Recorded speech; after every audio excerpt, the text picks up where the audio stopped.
বিশ্বের গুরুত্বপূর্ণ একটি কৃত্রিম জলপথ হচ্ছে পানামা খাল। সমগ্র বিশ্ব বাণিজ্যের ৫% সংঘটিত হয় এই পথ দিয়ে। এটি পানামার মালিকানাধীন পরিচালিত হচ্ছে। খালটি উত্তর আমেরিকা ও দক্ষিণ আমেরিকা মহাদেশকে ভাগ করেছে এবং প্রশান্ত মহাসাগর ও আটলান্টিক মহাসাগরকে সংযোগ করেছে।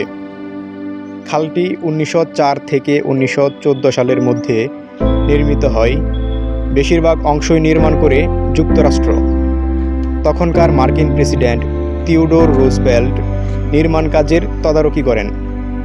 ১৯৭৭ সালে মার্কিন প্রেসিডেন্ট জিমি কার্টার স্বাক্ষরিত এক চুক্তির আওতায় ১৯৯৯ সালের ৩১ ডিসেম্বরে যুক্তরাষ্ট্র খালটির মালিকানা পানামার কাছে হস্তান্তর করে।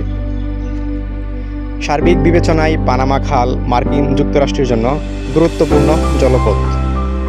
পানামা খাল না থাকলে যুক্তরাষ্ট্রের পূর্ব থেকে পশ্চিম উপকূল অভিমুখে যাত্রাকারী যে কোনো জাহাজকে দক্ষিণ আমেরিকার কেপ হর্ন হয়ে যাওয়ার মাধ্যমে অতিরিক্ত ১৫,০০০ কিলোমিটার পথ অতিক্রম করতে হতো। এছাড়া উত্তর আমেরিকার এক দিকের উপকূল থেকে দক্ষিণ আমেরিকার অন্য দিকের উপকূলে যাওয়ার ক্ষেত্রেও পানামা খালের কারণে ৬,৫০০ কিলোমিটার কম পথ পাড়ি দিতে হয়। পানামা খাল দিয়ে বছরে প্রায় ১৪,০০০ জাহাজ যাতায়াত করে। বৈশ্বিক বাণিজ্যে জলপথটির হিস্সা গড়ে ২.৫% এবং মার্কিন কন্টেইনারের ৪০%ই ওই পথে যাতায়াত করে। পানামা খাল দিয়ে যুক্তরাষ্ট্র এশিয়া থেকে আমদানি করা পণ্য দ্রুত ও কম খরচে নিয়ে আসতে পারে।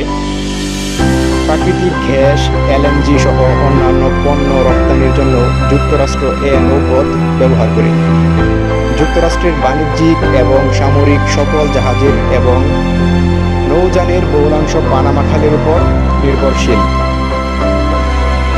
পানামা খাল যুক্তরাষ্ট্রের জন্য শুধু একটি গুরুত্বপূর্ণ বাণিজ্যিক পথই নয়, বরং এটি সামরিক, রাজনৈতিক ও অর্থনৈতিকভাবে ব্যাপকভাবে গুরুত্বপূর্ণ।